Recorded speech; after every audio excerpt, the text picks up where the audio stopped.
vamos lá, Shirley, vamos começar a conversar. A gente já deu aquela enroladinha inicial, né? Vamos bater um papo, que eu tenho certeza que 1 hora vai ser pouco pra gente. E vai ter gente pedindo mais, né? Quem é você? Bom, Quase uma Marília Gabriela. Quem é você? Quem é você? Não tem sofá aqui, né? Mas tudo bem. Eu me chamo Shirley, eu sou bióloga, né? Eu sou especialista em morcegos. Eu estou aposentada, trabalhei durante 17 anos na Secretaria de Estado do Meio Ambiente, no Instituto Estadual de Floresta, exatamente o INEA.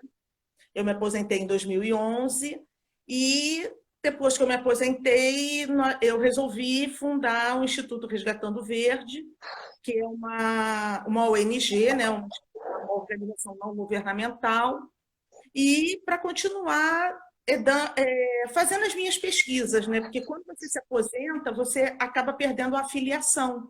E para participar de congressos, botar artigos para publicação, você precisa ter uma filiação, você tem que estar ligado a alguma instituição, né?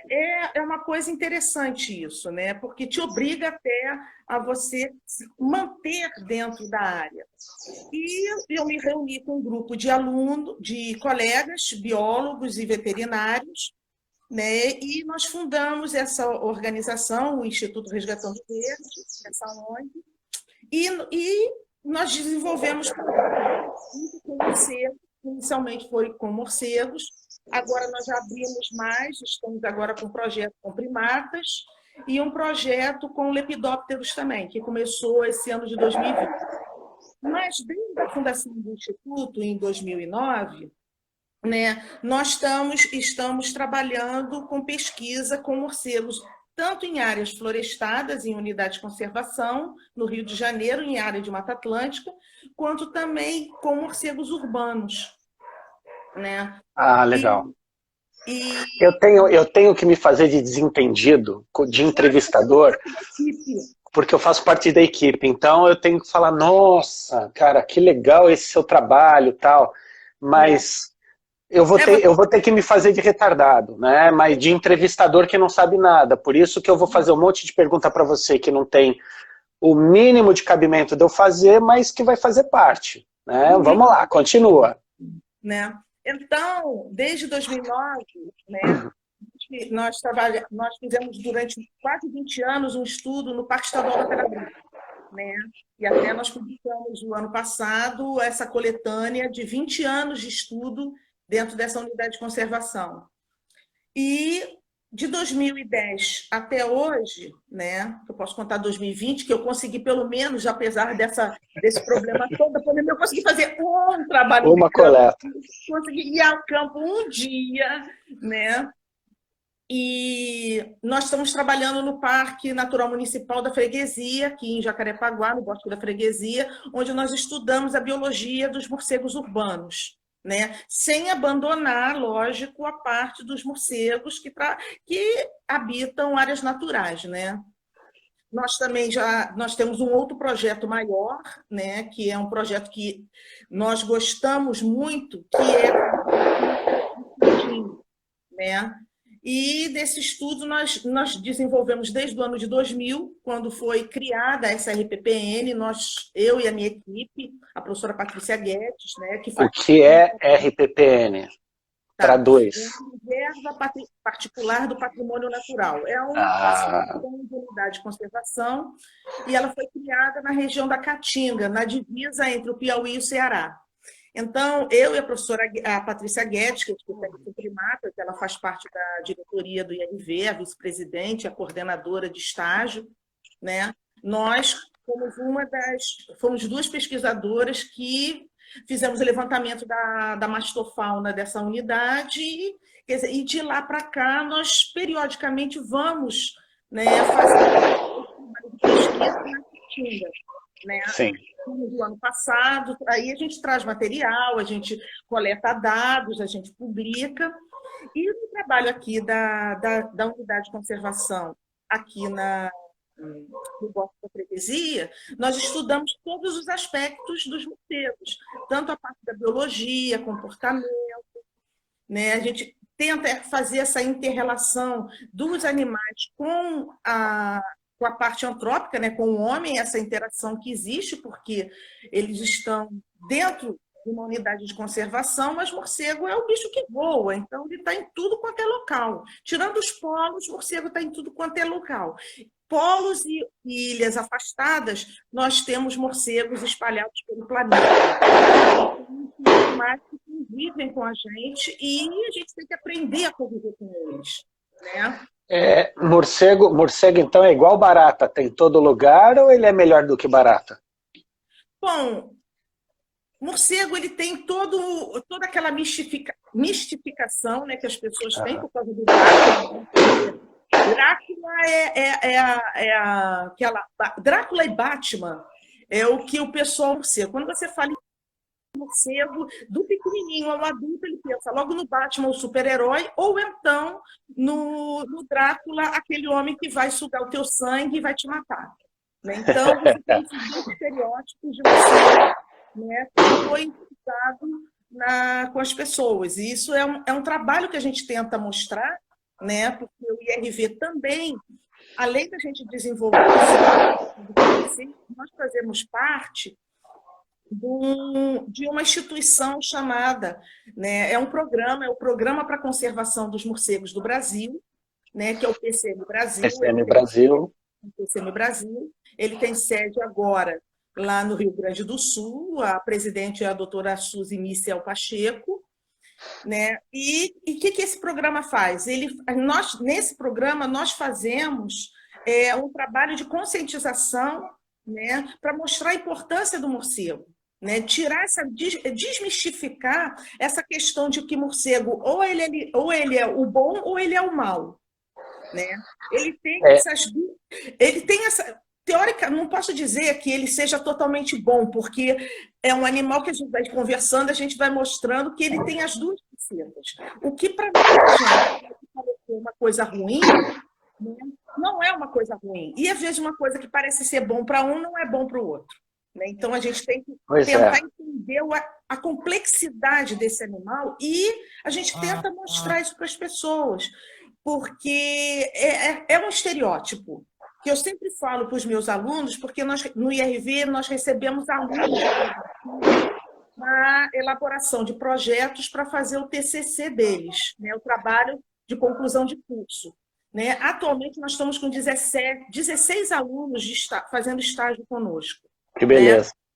Então, e esses alunos estão divididos tanto para estudar os morcegos, quanto para estudar os primatas, que nós estudamos até um primata que o pessoal também tem um certo estigma, que é o mico-estrela, né? Que é o macaco, é o sagui do Rio de Janeiro, né? Que tem os que odeiam, tem os que amam, também é um outro estereótipo.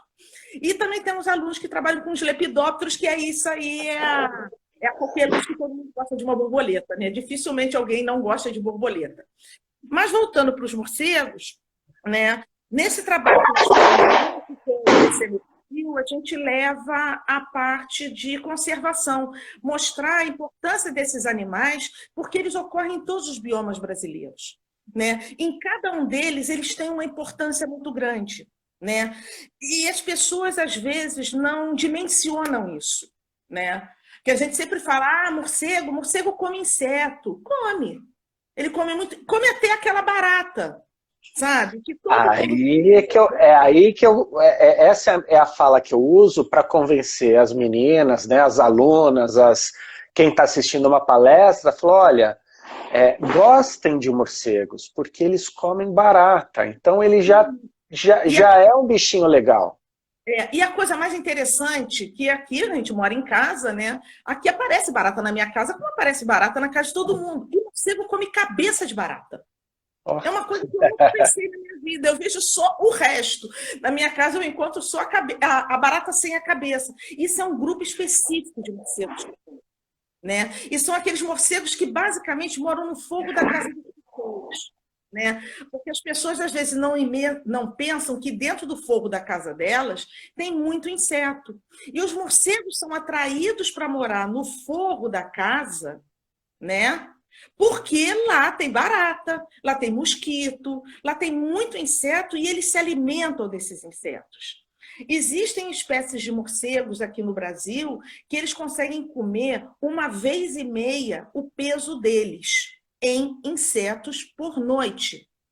Agora, se você imaginar quanto pesa um mosquito, né? E você E um imaginar morcego, né? que pode chegar a pesar 20 gramas, se você pensar que o que são 30 gramas de Aedes aegypti? Mosquito da dengue, mosquito anófeles da malária, então, que são insetos que fazem mal, que eles transmitem doença, eles têm o papel deles na natureza também. A gente não pode chamar bom e o mal. Essa questão de bom e mal, eu acho que fica muito, muito relativa, né? Relativizar muito, porque na natureza todos os animais têm a sua importância, eles não estão ali à toa, ninguém está a passeio no planeta. É o que eu sempre penso em relação tanto ao homem quanto aos animais. Todos eles estão aqui, eles têm uma função. Se eles transmitem doenças ou não, essa doença ela vai servir para alguma coisa, para um controle de uma população, né? Alguma função tem. Né? Até quando me perguntam, né? Tá, você tem um morcego insetívoro, ele come insetos transmissores de doenças, insetos de praga de lavouras e etc. E o hematófago? Qual a importância do hematófago? Né? Nem todo mundo está preparado para ouvir a resposta. Né? Às vezes a gente fala, uma grande importância do morcego hematófago é a transmissão de doença. Né? Porque a doença, na natureza, é uma forma...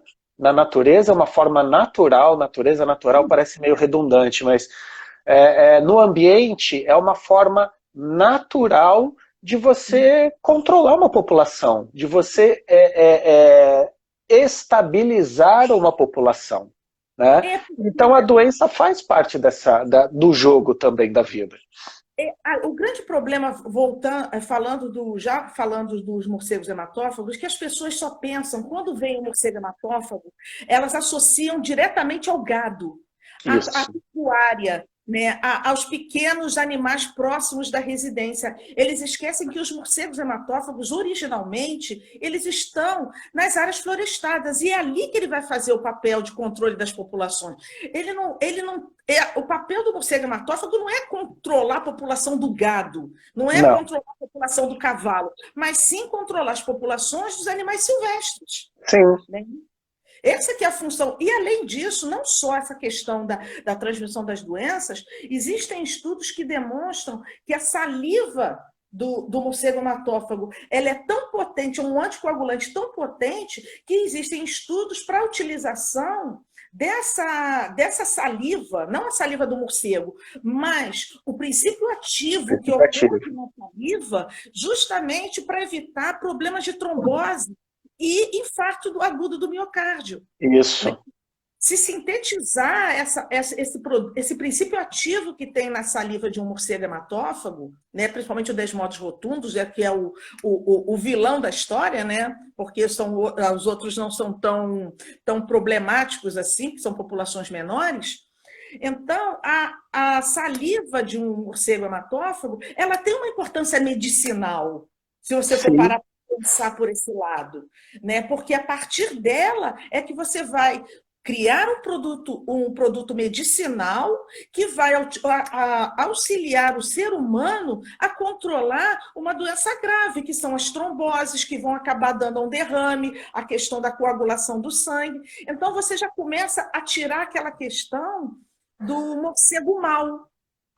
Sim, e são esses exemplos, né, que a gente incansavelmente a gente tem que dar nas nossas conversas, nas nossas palestras, para mostrar, né, que aquele bichinho feio, aquele rato que voa, é natural, é o folclore das pessoas, né? A gente tem que começar a desmistificar dessa forma. Né? Então, se a gente parar para pensar que o insetívoro ele faz controle biológico, né, de insetos transmissores de doenças, de insetos que fazem parte de pragas de lavoura, Olha só, se a gente não tivesse a presença dele, se a gente parar para pensar que um morcego desse pode comer 30 gramas de mosquito, 30 gramas de barata por noite, e uma colônia, pequena que seja, a gente vai ter 50 indivíduos, fora aquelas colônias com centenas e milhares de indivíduos. Olha só o volume de inseto por noite que esses bichos, eles, né, os morcegos, carinhosamente esses bichos, eles ajudam a controlar. Que se chama serviço ecossistêmico, né? São aqueles serviços que ele presta gratuitamente para a sociedade. Quando você falou de grandes populações, eu me lembrei daquela caverna que tem nos Estados Unidos, no Texas. No Texas. Como é que é o nome daquilo? E também uma ponte que tem nos Estados Unidos. Está falhando um pouquinho.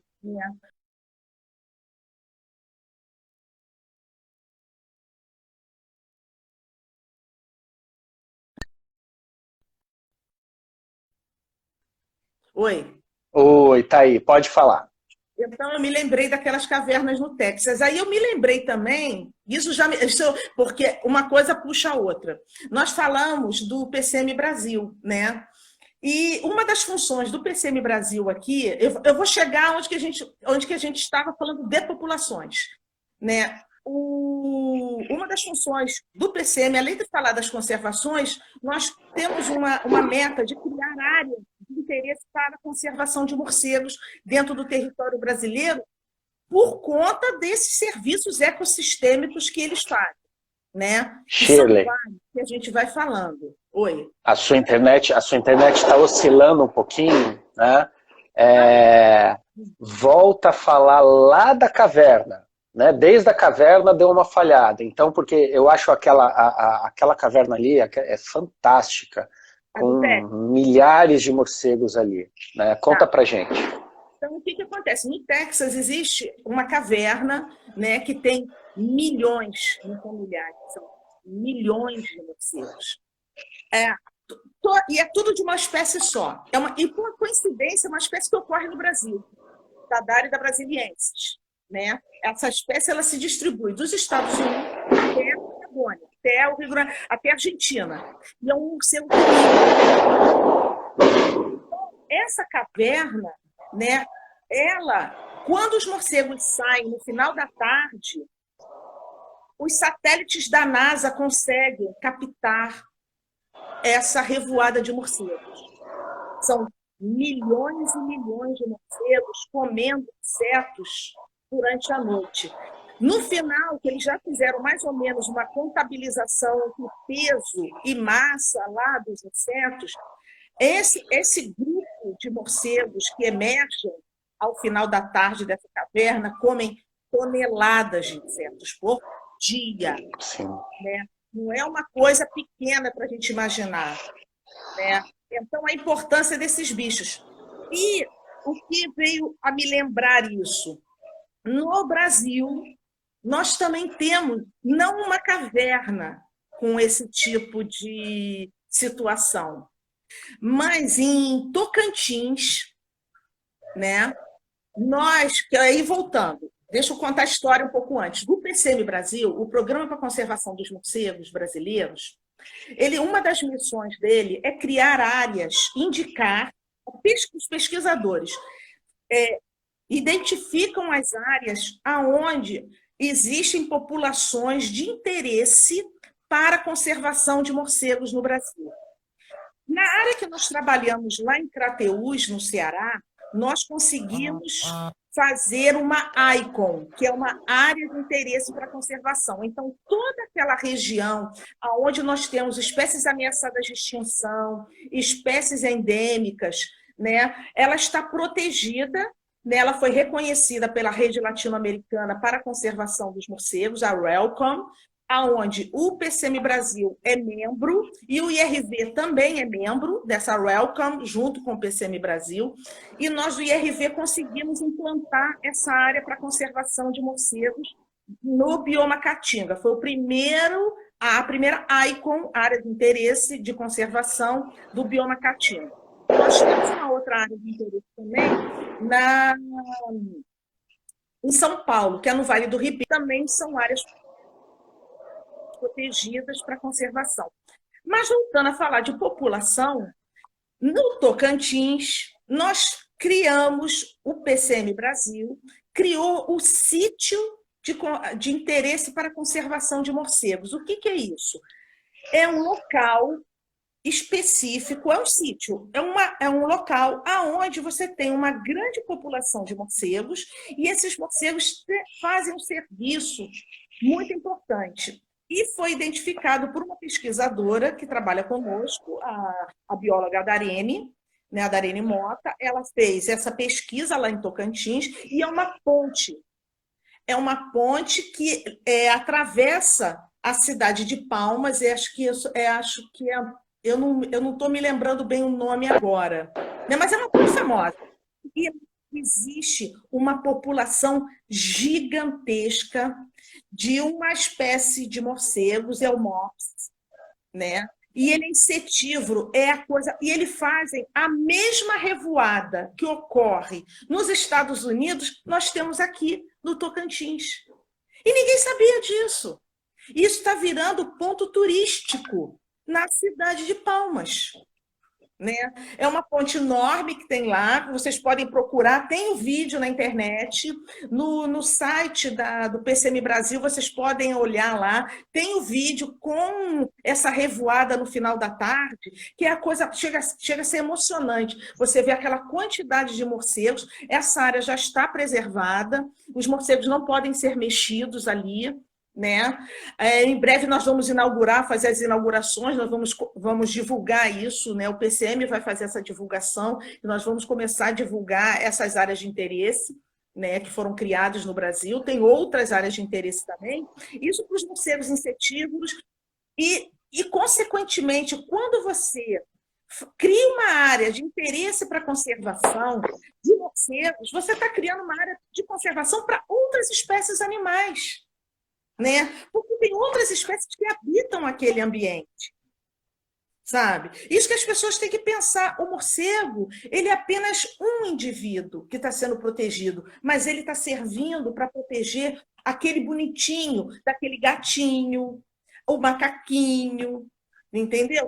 Todos aqueles outros animais que são mais carismáticos que os morcegos, eles acabam se beneficiando diretamente quando a gente faz um trabalho de conservação de morcegos dentro de uma área, né? Isso sem falar dos morcegos polinívoros, né? Que são as fofuchas, né? Que nós temos na natureza, que são morcegos interessantíssimos, né? Que eles fazem polinização das flores e são responsáveis pela produção, a partir da polinização das flores, eles são responsáveis pela produção dos frutos. Que as pessoas, às vezes, não imaginam que aquela fruta que eles estão comprando no hortifruti, se o morcego não tivesse polinizado aquela flor, aquele fruto não existiria. E até aquela bebida que o povo gosta muito, né? Se não tivesse um morcego ali para visitar as suas flores, ninguém tomaria tequila. Não é verdade, Cleiton? É isso daí. Né? Pergunta, quando você falou de Tocantins, de Palmas, eu fui nessa ponte.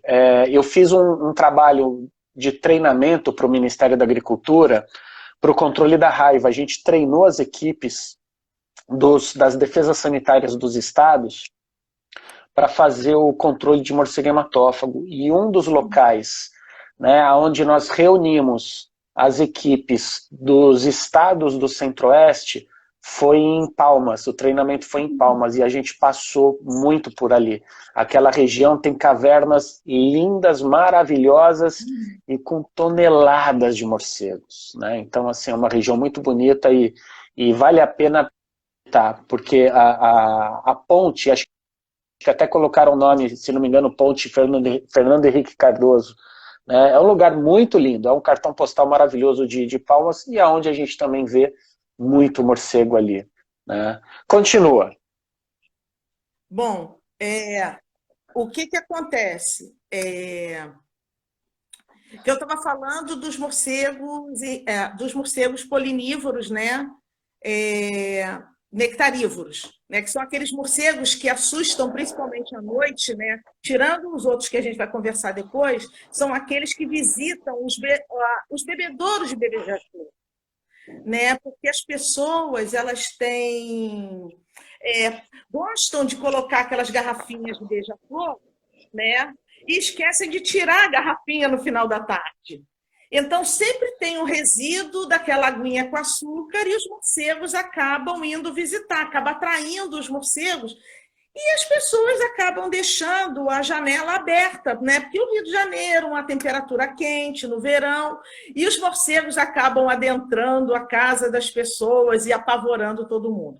Então, uma dica, né, para quem não quer ter morcegos entrando em sua casa, né, durante a noite, você pode fazer duas coisas. Se você, novamente, se você gosta de colocar aquela garrafinha com água com açúcar para beija-flor, no final da tarde, por volta de umas 4, 5 horas da tarde, porque as aves se recolhem, você tira a garrafinha da sua varanda, da sua janela, lava e guarda, né? Mas se mesmo assim você achar muito legal os morcegos irem na sua varanda, irem na sua janela para beber a água que restou, que os beija-flores não beberam toda aquela água, coloca uma tela mosquiteira, porque assim você evita a entrada de morcegos, né? E evita também a entrada de mosquitos. Você já faz os dois serviços ao mesmo tempo. Dá para dormir legal, sem mosquito em casa, e você não tem mais a entrada de morcegos.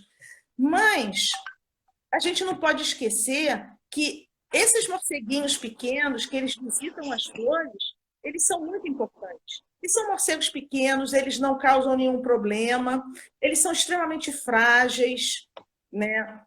Eles são importantíssimos. Uma coisa que as pessoas não pensam e não lembram, que todo mundo gosta de comer jambo, né? Jambo, banana, mamão, né? Todos esses frutos, essas frutas que a gente come, jabuticaba, manga. Então, o que eu estava falando, que a maioria dos frutos que nós comemos, né? Todo mundo gosta de uma jabuticaba, todo mundo gosta de uma manga, todo mundo gosta de um abacaxi. Carambola. De bromélias. E as bromélias são o grupo vegetal da onde sai o abacaxi. A jabuticaba, a manga, o mamão. Então, são N frutos, o jambo. São N frutos que dependem, são espécies vegetais que são dependentes quase que exclusivamente de morcegos para polinização. Porque no planeta, só para a gente ter uma ideia, no planeta são mais de 500 espécies vegetais que dependem de morcegos para sua polinização. E isso acarreta no quê, se a gente for pensar? Mas ele polinizou, tudo bem, polinizou, formou fruto. E a partir do fruto, o que você tem? Você tem as sementes que vão ser dispersas por um outro grupo de morcegos, né? Que os morcegos frugívoros, aqueles que se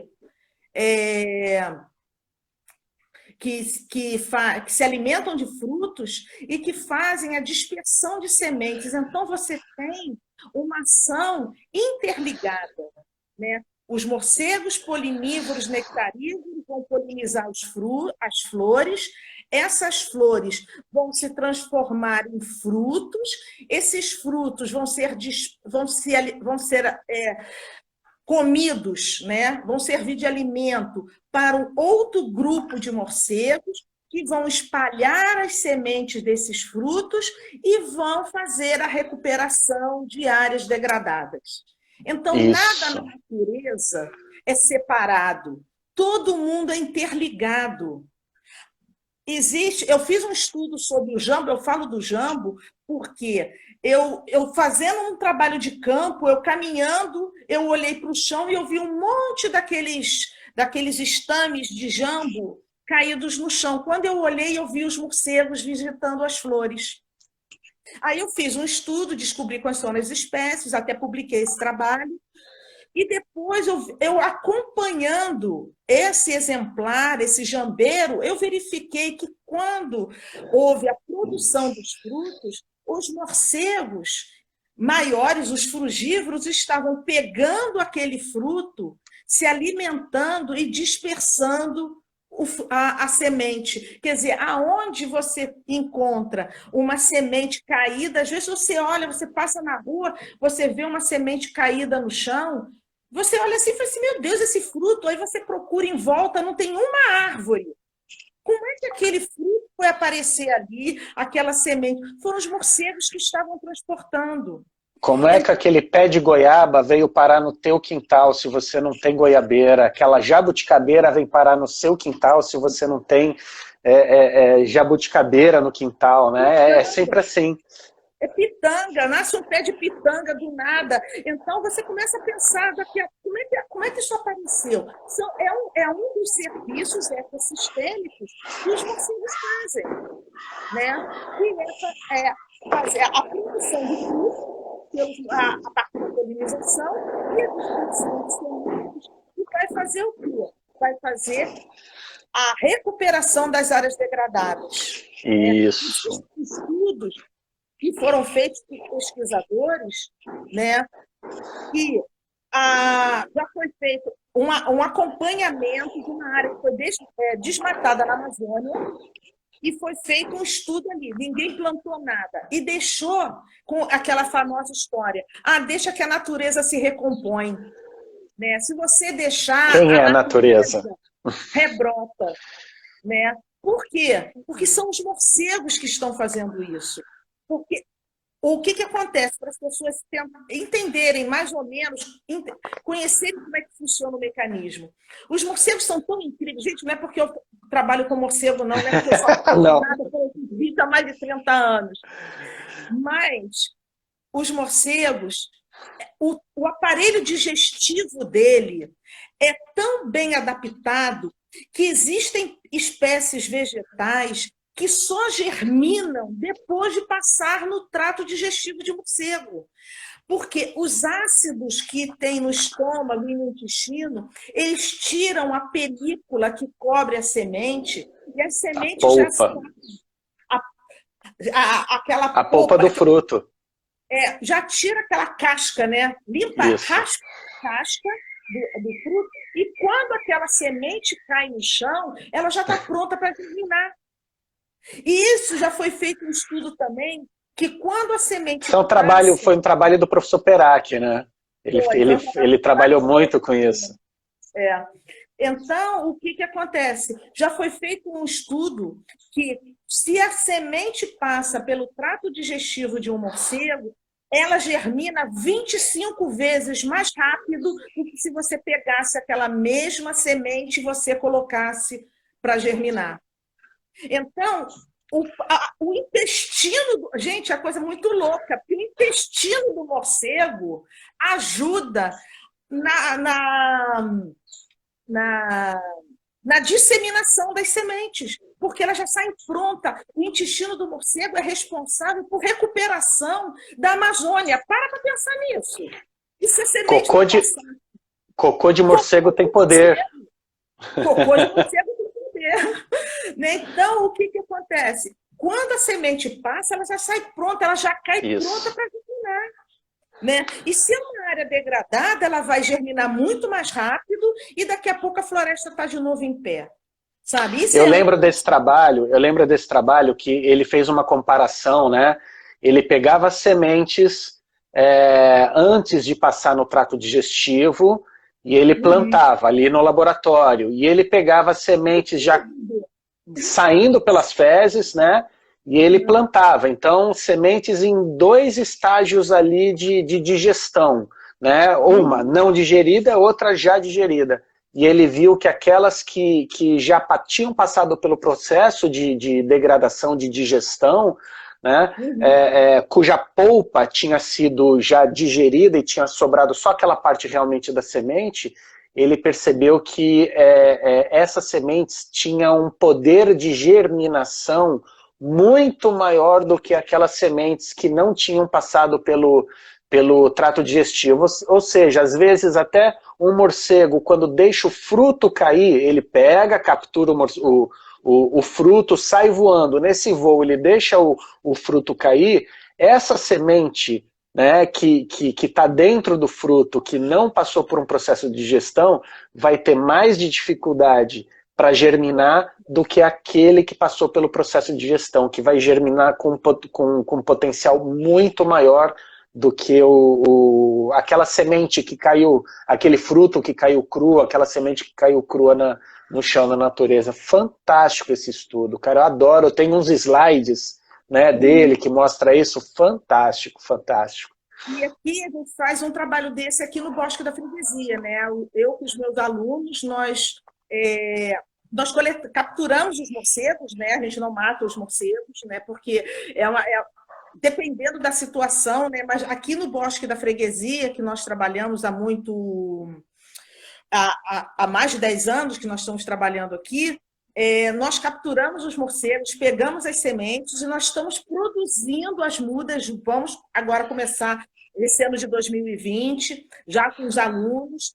Eles já têm essa missão da gente pegar essas sementes, botar para germinar e recolocar dentro da unidade de conservação. Do próprio bosque, fazer um trabalho de recuperação ambiental no próprio bosque. Isso é muito legal. Isso é um trabalho que a gente pode fazer até com a comunidade, porque levar essa questão da educação ambiental, mostrar para a comunidade, para a sociedade, né, colocar as pessoas para fazer esse trabalho junto com a gente. Nós vamos capturar os morcegos, né, porque nós temos toda a expertise para isso. Mas a questão de fazer o plantio dessas mudas, você acaba se apropriando disso. Né? A comunidade tem que se apropriar da informação para que ela possa, em conjunto com a ciência, em conjunto com os pesquisadores, valorizar a ciência no Brasil. Claro. Você só valoriza aquilo que você conhece, você só protege aquilo que você conhece, e você só conserva aquilo que você conhece. Então, a ciência tem que chegar até a sociedade. Nós do IRV, nós temos isso. A gente faz eventos, né, junto à comunidade para mostrar a importância dos morcegos e trazer a comunidade para junto do IRV trabalhar essa questão da conscientização, da proteção, da conservação. Porque... Deixa eu te cortar um pouquinho, mas tem a ver. Você está falando do IRV, né? Uhum. O que é o IRV? O que é o IRV e qual a importância dele? Qual é a função do IRV? Né? Explica o que é essa sigla e diz pra gente o que o IRV faz. Bom, só para vocês verem, IRV, está aqui. IRV é a sigla, é a sigla do Instituto Resgatando Verde. Tá? O Instituto Resgatando Verde é uma ONG, né, aqui no Rio de Janeiro, ela é sediada em Jacarepaguá, no Rio de Janeiro, e nós recebemos alunos de graduação de universidades públicas e privadas, e eles vêm a nós para fazer estágio e fazer o trabalho deles de conclusão de curso, o TCC. Né? Então, nós abrimos o nosso espaço, a nossa instituição, né? Uma instituição pequena, nós somos poucos, nós somos apenas 8 pesquisadores, né? Nós temos mais estagiários do que pesquisadores realmente trabalhando com a gente. Né? O Cleiton é um deles que trabalha conosco, né? Nós temos veterinários e biólogos que trabalham, e nós recebemos esses alunos, nós treinamos esses alunos, né, para que eles conheçam como que faz ciência em campo. Nós damos todas as ferramentas para eles pesquisarem, conhecerem sobre morcegos, agora sobre primatas e também sobre borboletas, que isso é um outro assunto que a gente pode ver numa outra oportunidade. Né? E nesse trabalho que nós fazemos juntos aos alunos, nós também temos a parte de educação ambiental. Né? Isso. Porque nós recebemos alunos de licenciatura, não recebemos apenas alunos de bacharelado, né? Nós recebemos alunos também de licenciatura. E nesses trabalhos de licenciatura, nós levamos o nosso conhecimento científico damos essa informação para que os alunos do IRV, quando forem fazer seus estágios obrigatórios, eles passem essa informação. E, paralelamente a isso, nós fazemos o quê? Eventos. O evento principal do IRV, nós fazemos toda primeira semana de outubro, porque não sei se as pessoas têm conhecimento, que o dia 1º de outubro é o Dia Internacional dos Morcegos. Né? Eu fico chateada por ser no dia 1º, porque o meu aniversário é 30 de setembro, e no dia 1º de outubro, fui colocado os morcegos, não botaram no meu dia. Mas isso é só mesmo. Né? Bateu na trave. Mas é do lado, tá perto. Então, tá bom. todo ano, na primeira semana, quando cai no dia 1º, cai no final de semana, nós fazemos no dia 1º. Mas sempre no primeiro final de semana, ou sábado, ou domingo, nós do IRV, nós fazemos um evento chamado o Dia do Morcego. E o que acontece nesse evento? Nós fazemos o seguinte, nós temos uma exposição, né, aonde as pessoas interagem com os pesquisadores da instituição, tirando suas dúvidas, aonde esses pesquisadores vão mostrar e apresentar todo e passar o conhecimento da sua expertise. No caso, o Cleiton, ele trabalha com a parte de morcegos hematófagos. Então, quem tiver interesse de conversar sobre morcegos hematófagos, o Cleiton está ali para dar a sua contribuição e explicar, não só de todos os morcegos. Sim. Eu falo também um pouco. Então, todos os pesquisadores estão presentes, os nossos alunos de graduação também estão ali, para que eles possam exercitar o seu conhecimento junto à sociedade. Então, nós temos, nessa apresentação, fotos de morcegos, pôsteres informativos. Nós apresentamos os morcegos de várias formas, em meio líquido, em pele cheia também, né, para que as pessoas tenham contato com o animal.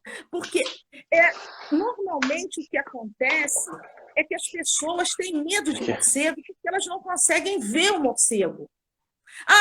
Eu queria um desse, tu vai me dar um desse de presente, tá? Pô, esse eu preciso encontrar para comprar outro. Esse eu ganhei de presente também. Eu tenho lá em São Paulo, né? Então, o que acontece? Nesse evento, porque as pessoas veem o morcego voando à noite. E tudo que é de noite, as pessoas ficam meio apavoradas. Então, vê um animal à noite, voando rasante sobre a cabeça, porque ele está voando embaixo de uma árvore, as pessoas acabam se assustando. Assusta. Então, assusta, né? Até em campo, alunos, quando começam a estudar conosco, que eles não estão acostumados a ver os morcegos de perto, eles se assustam. E depois, no primeiro momento, eles olham, né? E no primeiro momento, quando olha o morcego, se assusta. Quando vê o morcego pela segunda vez, já está apaixonado, já está querendo levar para casa para criar. Quer levar para casa. Todos assim eles mesmo. querem levar o morcego para casa, acham maravilhoso. Né? Então, a gente apresenta e vê que o morcego não é aquele monstro gigantesco que as pessoas... Né? Vai sugar o sangue da pessoa, vai tacar... Não, tem morcego que cabe na palma da mão. Os morcegos, em geral, cabem na palma da mão da gente. A maioria. Não são monstros gigantescos que a gente vê no National Geographic, morcego de 1,80 m de altura, não. A gente não tem esses morcegos aqui. Aqui no Bosque da Freguesia, eu peguei um morcego que ele pesava 4 gramas. O não bicho é cabe nada. Numa caixa de fósforo. O bicho cabe dentro de uma caixa de fósforo. Né? Então, os nossos morcegos são todos do bem, gente. O morcego nosso não é morcego que vai atacar. Ele vai te atacar? Pode acontecer se você meter a mão nele. Sabe? Morcego é um bicho para você deixar ele quieto no lugar dele. Sabe? Ninguém faz carinho em onça pintada. Né? Se você está caminhando, você vê uma onça pintada, você não vai lá para fazer um carinho na onça. É a mesma coisa. Se você está vendo um morcego pendurado, você não tem que... Deixa o bichinho no cantinho dele, não vai lá mexer com ele. E aí o recado até que colocaram nos comentários lá atrás, a professora Rafaela, da Federal de Jataí, de Goiás, uma colega, um abraço para você, Rafaela, Carol, os alunos dela que estão assistindo. justamente a respeito, né, Vlad, se você encontrou morcego, não é para ir lá futucar o morcego, né, principalmente o morcego caído, né, então essa é a parte da educação, do recado que a gente quer dar. O morcego caído, ele pode estar doente por 1 milhão de possibilidades. Uma delas é a raiva, né? Então, encontrou um morcego caído no quintal, dentro de casa e etc. Naqueles municípios onde tem CCZ, liga para o CCZ. Não tem CCZ, liga para o serviço de saúde, que tem o pessoal da vigilância ambiental, que eles vão entrar, vão até você para coletar esse morcego, para pegar esse morcego e, se for o caso, encaminhar para o diagnóstico da raiva, né? Então a gente sempre tem que tomar cuidado, que a gente não tem que ficar mexendo em animal silvestre. Então isso é o recado para o morcego, para o miquinho, para o tatu, para o gambá, para todo e qualquer tipo de animal silvestre que a gente aparecer. Animal silvestre é lindo na fotografia, não na mão da gente, não nos braços da gente. A gente tem que tomar muito cuidado com isso. E morcego não é pet. Animal não é pet. Né? E pena que eu tenho uma amiga, eu mandei o link da live, mas eu sei que hoje ela está ocupada, não pode assistir. Ela criou um morcego, né, na república dela durante 1 ano. Né? Eu falei, cara, você é maluca. Eu falei, mas ele caiu, estava doente, estava não sei o que. Criou. Não façam isso. É perigoso. Se ele caiu, se ele criou, a natureza sabe por quê, entendeu? Você tem que parar para pensar. Se ele caiu no chão, se ele está doente, não adianta você cuidar. Você pode se contaminar, você não sabe. Exatamente. O que sabe? Exatamente. Eu vou ser sincera. Eu trabalho com morcego desde a década de 80. Eu nunca criei um morcego na minha vida. Nunca. Nem eu não. No laboratório a gente criava morcego hematófago aos montes para os nossos experimentos. Laboratório, em condições controladas. Você está dentro de uma instituição de ensino, você está dentro de um laboratório, você tem todo o EPI, você tem todo o controle da situação. Né? Dentro da sua casa, por mais que você diga que você tem o controle, você não tem. Então, não leve animais, não leva morcego para casa, gente. O morcego não é pet, sabe? Primeiro, as pessoas que pegam morcego na rua, elas não conhecem sobre morcego. Elas não sabem nem o que o morcego come. Pois Aí o bicho é insetívoro, fica tentando dar fruta para o bicho comer. Né? Ou se o morcego já dá o alimento errado, manipula o morcego que pode estar ali doente com algum patógeno, né? E que pode ser transmissível. Então isso é muito complexo. Até a gente está nos últimos 5 minutos, Shirley. Até falando esse negócio, né? Falar, não criem, não peguem. Ainda não foi noticiado, não saiu na imprensa, mas no final do mês de março, agora passado, nós tivemos uma morte de um rapaz aqui no estado do Rio de Janeiro por raiva. Ele era do município de Angra dos Reis e ele pisou no morcego. Né? É aquela história, o morcego está no chão, está doente, mas não está morto, alguma coisa que alguém vem mexer, alguém vem cutucar uma criança, um bicho, etc. Qual é a forma do morcego se defender? Mordendo. Ao morder, ele transmite a raiva, isso é natural. Então, em função da Covid, que a gente tá, desse momento que a gente está passando, que não passa outra notícia no noticiário, isso é horrível. Não passa outra notícia nos jornais, né?